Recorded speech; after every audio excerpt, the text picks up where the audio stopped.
Welcome to Pennsylvania Law TV. Today we will be talking about premises liability law, also known as slip and falls. My guest is Attorney Valeen Hykes, and she is going to talk with us about this topic. So Valeen, thanks for being here today. Thank you for having me. Well, Valeen, what is premises liability law? It's basically a legal theory that holds owners and occupiers of property responsible for injuries or accidents that occur on their premises. Okay, and what kinds of visitors may sue for premises liability? Well, there are a couple types of visitors. The first one is an invitee, and that's somebody who's on the premises at the or with the permission of the owner. So somebody such as a customer in a grocery store would be considered an invitee, somebody who's invited onto that property.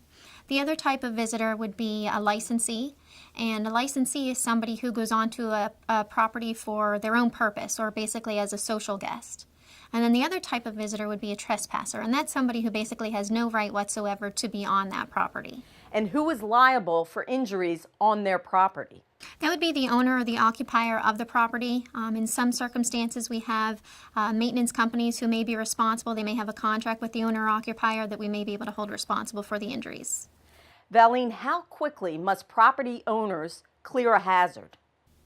They should do that as soon as they have notice. So as soon as they have notice, they should take some steps towards taking care of the hazard that exists. And are property owners responsible for sidewalks directly outside their property? Generally, yes. And again, it's just going to depend on who's the owner or the person in charge of the maintenance of that area. In some circumstances, it may be a governmental entity or agency, and then certain rules would come into play at that time. So what happens with clearing ice and snow from sidewalks in residential areas? Who is responsible for that? That would generally be the property owner. The person who owns the property or is in possession of the property would be responsible for clearing the ice or snow and taking care of the area.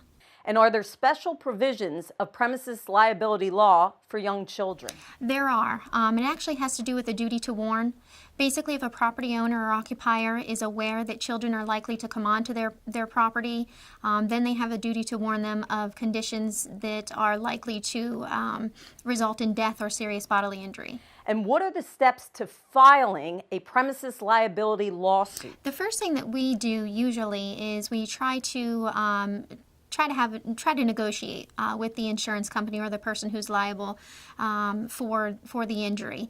If that's, of course, doesn't get us to where we want to be, then we would file either a writ of summons or a complaint. Usually in these types of circumstances, we usually just file the complaint. That way we can do some discovery to determine if we do have the proper owners or people in charge of the area that should be held responsible for the injuries. So Valeen, how can a lawyer help in this type of a matter? Well, I think that having a lawyer in this type of situation is very important, and the reason I feel that way is because the set of laws are very complex, and there are a lot of ways where 9 times out of 10 these cases are denied at the initial stages and the negotiation stages. So the majority of the time, based on my experience, we do have to put the claims into litigation. So I think it's very important to have somebody who knows the complex set of laws that apply. And if someone has specific questions about a slip and fall claim, how can they reach your office? They can reach us on our website at www.o'connorlaw.com or by telephone at 1-800-518-4LAW. Valeen, thank you so much for your time today. Thank you for having me. Until next time, this is Dee Lynham for Pennsylvania Law TV.